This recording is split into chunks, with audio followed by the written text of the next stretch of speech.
Welcome, everybody, to this week's podcast episode for the Financial Freedom Podcast. I'm your host, Dr. Christopher Liu. And as you know, we talk about 4 different types of freedom: time, financial, location, health freedom. And in that light, I'm always interviewing guests that are on the cutting edge, changing the world. So today we have a very interesting guest, Michael Hingson. He's a New York Times bestselling author. He's also a speaker. He's been on countless TV, radio appearances. And today we're going to be talking about the trust, teamwork, the moving from diversity to inclusion, and challenging times. So it's going to be a really interesting conversation, and I'm happy to welcome Michael to the show. Welcome. Thank you, Chris. It's good to be here. Yeah, we had connected through Podmatch, and you have a best-selling book called Thunderdog. And what's interesting is you've been through a number of challenges. So tell people about yourself, your story, and we'll go started. So I happen to be blind. I've been blind my entire life. I was born 2 months premature and given a pure oxygen environment, which caused the retina not to grow properly. But my parents felt that none of that needed to matter. I guess you would say today they were risk takers. They allowed me to explore where we lived on the south side of Chicago, and then we moved to California when I was 5. And I learned to ride a bike, rode a bike to school because I could listen. I could hear and do the same things that other people did. I may not do them exactly the same way because I heard where most people use their eyes. And also I could ride in the dark and they couldn't. So, the bottom line is that it doesn't matter how you do something as long as you're doing it well and you're doing it right. The technique shouldn't matter. And that's something that my parents taught me early in life. And I grew up believing that it didn't matter that I was blind or not. So I went to college. I have a master's degree in physics from the University of California at Irvine and a secondary teaching credential. And I had a 30-year plus professional career in sales until September 11th, 2001. I was the Mid-Atlantic region sales manager for Quantum Corporation, a Fortune 500 company. And I was hired to open an office for them in New York, which we did in room 7814 of the World Trade Center, Tower 1. And there we were on September 11th when the planes hit the building. I escaped and got visible after that in the media, and was then a lot of people started to ask me if I would come and talk about what we should learn from September 11th and what we should learn from trust and teamwork and why I talk about trust and teamwork. And they wanted to hear my story of escape and why I survived, which was because I learned how to work and walk around the World Trade Center longer than we have time to tell here. But there were a lot of things that I learned because I was the leader of an office, and I needed to do those things independently in order to not only have the respect of my employees and colleagues, but also if the opportunity and time ever came that we needed to survive, I needed to know what to do. Well, sure enough, it happened. So I switched from selling computers to selling philosophy and talking about trust and teamwork. As you said, moving from diversity to inclusion, because diversity doesn't include disabilities. They've kind of screwed that up. But more important, what I've learned and I talk about is that there are a lot of ways that we can all work together, and we can be stronger if we work together, and we are stronger if we learn how to use our inner tools to help us function more effectively and successfully in life. Yeah. Quite interesting. And I can hear from your tone of voice, you have unlimited, basically your mindset is there's no limitations. And so that's, kudos to people telling you, so one portion doesn't, you can do anything. So well, that's what eventually caused us to, I went to work for a company called Accessibe in 2021, ACCESSIBE, and it's a company that makes websites more inclusive for persons with disabilities. And one of the things they asked me to do was to start a podcast called Unstoppable. Well, I called it Unstoppable Mindset, where inclusion, diversity, and the unexpected meet. And it's all about people coming on and telling their own life challenging stories. But I appreciate what you're saying. We're only limited by the limitations we put on ourselves. Yeah. And so what's really interesting is you have a best-selling book. It's called Thunderdog. And I'm sure all the audience out there is gonna check it out Hope afterwards. so. Oh, yeah. Yeah. Tell us about it. I wrote it with a colleague, Susie Flory, who contacted me because she was writing a different book. But when I told my story, she said, "You ought to write your own, and I want to help." And she was a professional writer. And so we reached out to her agent, Chip McGregor. We came up with a proposal, and within a week, he had a contract for us with Thomas Nelson Publishing, which is now part of HarperCollins.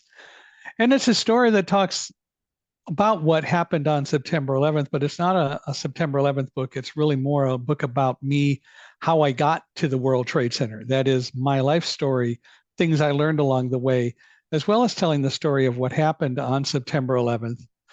And in its first week out, it was a number one. Well, it was a New York Times bestseller the first week, and then one of the weeks it was a number one New York Times bestseller. So we've been very honored by that, and it continues to be out there and it continues to sell.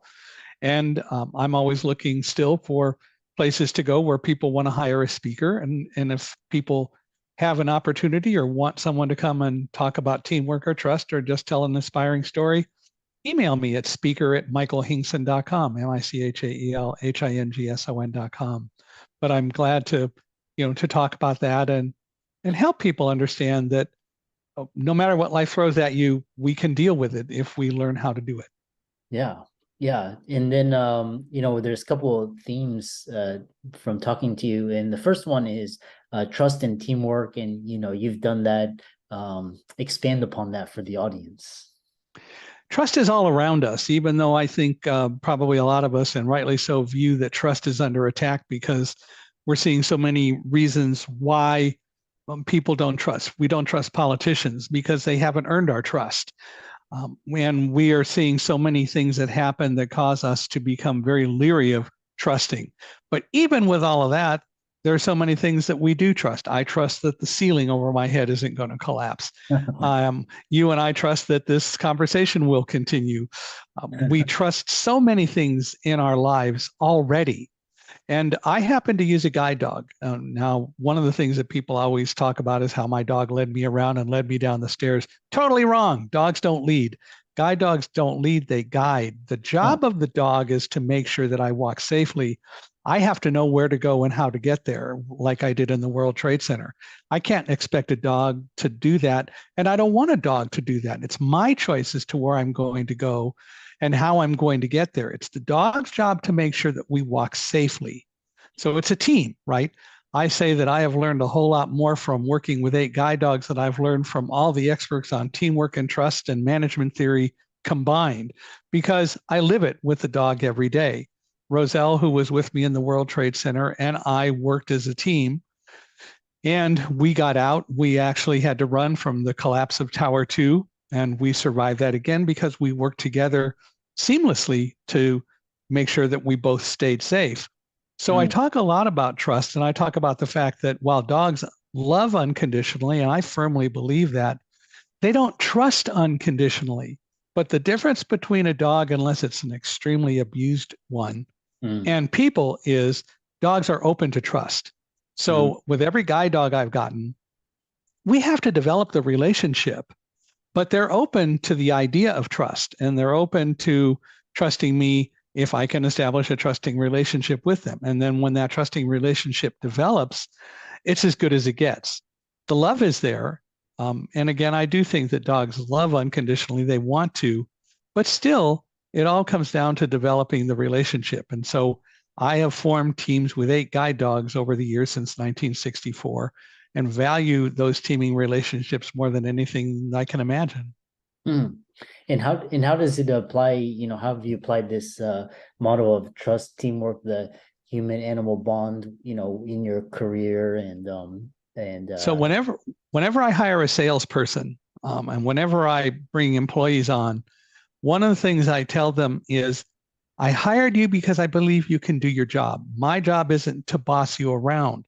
My job as your manager is to add value to help make you successful. And what you and I need to do is to figure out how best I can do that. And I've had salespeople who got onto that very well. I had one sales guy, the best guy I ever hired, who came to me one day and he said, I've got a meeting with one of our financial companies that we're trying to sell to. They want me to bring my manager and talk about our products. So he said, I set up the appointment, but I didn't tell him you were blind. Now, I knew what he meant by that because I knew that Kevin did respect me. What he was saying is, we're going to hit them with something totally different that they don't expect. Well, we went to the meeting and we walked in and the room got quiet because all of a sudden here comes this blind guy with a guide dog carrying a laptop case and a PowerPoint projector case and all that. And we went to the front of the room and set everything up. And I worked to get people talking about what they were looking for from us in the meeting today. And actually, before I was done getting people to talk, and as a sales guy who's had a lot of experience with it, I realized the more I can learn from people, the better job I can do as a presenter and what I can give them. But I realized our product wouldn't work. Even so, we did our PowerPoint show, showed them what the product was, showed them what it did, showed them what it didn't do. And then I said, and here's what really will work for you, because clearly ours won't. And after the whole thing, and I did the PowerPoint show, which is one of the reasons Kevin brought me along, one of the guys came up and he said, we're really mad at you. And I said, well, why? And he said, oh, well, not the presentation was great and all that, but it wasn't even boring. The problem is we didn't remember, we forgot you couldn't see, and we didn't dare look away because you never looked at the screen to get information, because I had it all down in Braille. And we didn't dare look away because you might have caught us. And I said, well, you could have looked away, but the dog would have caught you. But the bottom line is that I told them that our product wouldn't work. 2 weeks later, we got a call from the same company saying, we have another opportunity. And because of everything that you taught us, we know that this is a proposal that your product will do best at. Just give us a price and we'll order it today. And we gave them the quote and they did order. It's trust. We developed the level of trust because we were honest with them. And I knew, because I had basically talked to everyone in that room, asking them what they were looking for, why they wanted us, what they expected out of a product. I knew what was needed. And Kevin knew that I would get that information and make the right call. Well, he ended up getting a bigger commission because it all got settled the right way. It's all about trust. Yeah, it's interesting. Yeah, the one, it's the bond, and everything boils down to, do I trust you first? You talk about the real bottom line that's bringing principles back. Expand upon that for the listener. Well, essentially some of what I just said, which is that it's all about developing trust. And I believe that good salespeople are teachers, they're counselors, they're advisors, and they need to go in and learn what the customer's needs are. And if indeed the customer perceives that their product isn't necessarily the right choice, why they believe that, and then be honest and direct to say, you're right, or I think you have some misconceptions, let's talk about those. And also another concept, and I learned it in a Dale Carnegie sales course, and I use it regularly as a person who is blind, is turn perceived liabilities into assets. That is, people think blindness is a liability. It's not. It's a perceived liability, but it's my job to demonstrate that it can be an asset. Hey, I don't get distracted by everybody getting up and going to the water fountain and all that sort of stuff, or I stay focused on what I need to do. I learn how to sell and talk and communicate with people, whether it's on the phone or in person. And I learned that a whole lot more because it's what I have to do in order to be effective as a salesperson. I learned to read people by their tones of voices, by what they say. It isn't all just about eyesight, because there's a whole lot more to the world than that. Those kinds of things to demonstrate that in reality, I bring a lot more to the game than probably most people do. And for me, sales is a way of life, whether I'm selling something or just convincing someone that I can buy a house, even though I am blind, because I can earn an income and do it. It's all about selling. And it's all about letting people know that I am as capable in the world as they are. And so we talk about those things. I talk about the fact that ethics is important, and it's important not to deceive people about products and what you do and what you have, but rather to say, let's see if it fits, and if it doesn't, let me show you what will. And likewise in life, I'm not going to deceive people. Whether they believe that or not is something that will only happen as they come to trust me. But I've learned that that's the way I have to live. Again, working with 8 dogs, and dogs can see right through you if you're trying to deceive them. Yeah. And so I know that it's important to be honest and truthful and also confident. So when we were escaping from the World Trade Center, I had to convey that I was doing okay and not worried about what was going on. And there were a lot of reasons why I wasn't worried. As I said, we don't really have time to go into a lot of it, but the bottom line is because I knew what to do in an emergency, I had developed a mindset that told me that we could evacuate, at least when we were doing it, in an orderly way without panic. And there were reasons why I knew that. And we did. And I conveyed to my dog, Roselle, all the way down that she was doing a great job keeping her confident, because if she stayed focused and then reacted in an unusual way, I would know that there's something to explore or look at or be concerned about. But if she didn't, because she was staying calm, because I was staying calm and encouraging her, we did fine. And that's what happened all the way down the stairs. Yeah. And this has been a really interesting conversation. And as we get to the closing, we talked about adapting in challenging times. Tell us how you perceive the strategies for the future. I think that in our future, in business and in life, we can look at COVID as a horrible thing, or we can view it as giving us an opportunity. And the fact is that the pandemic gave us the opportunity to recognize the value of living in a little bit more virtual world and maybe creating a hybrid environment from a work standpoint. But also, it introduced me to Accessibee, as I said, which is a company that helps make websites more usable and inclusive for persons with a variety of different kinds of disabilities. And if I were to do 2 seconds of educating, disability does not mean a lack of ability. It's a characteristic, but a lot of people have it. In fact, you have it. You happen to be a person who depends on light. And if the lights go out, you have a world of problems. But most times you have light around you, so you're okay. But the bottom line is that for me, learning to function in a world that's different than what I need, that's an important thing, but I also need to help other people recognize the value of helping to make the world more inclusive for me. If anyone visits the Accessibee website, accessibee.com, you can actually run an audit and see how accessible your website is, and then learn how inexpensive it would be to use Accessibee to help make it more accessible and usable and inclusive for people. And as I said, as a speaker, I'm always ready to travel and come and visit with people and tell the story and talk about lessons that we should learn from September 11th and other kinds of challenging things that have happened in our lives. And people can reach me at speaker@michaelhingson, MichaelHingson.com. Yeah. And for all the listeners out there, let's thank Michael for coming onto the podcast. It's been a really interesting, and I love these stories of overcoming adversity and and how you can develop trust, especially in the workplace and in business. So be sure. Michael is on Facebook, LinkedIn, Twitter. He's got a YouTube channel, as well as check out his book, The Thunderdog. It's on Amazon, and check out his website, michaelhingson.com. And with that, thanks so much for coming onto the podcast. Thank you. It's a pleasure.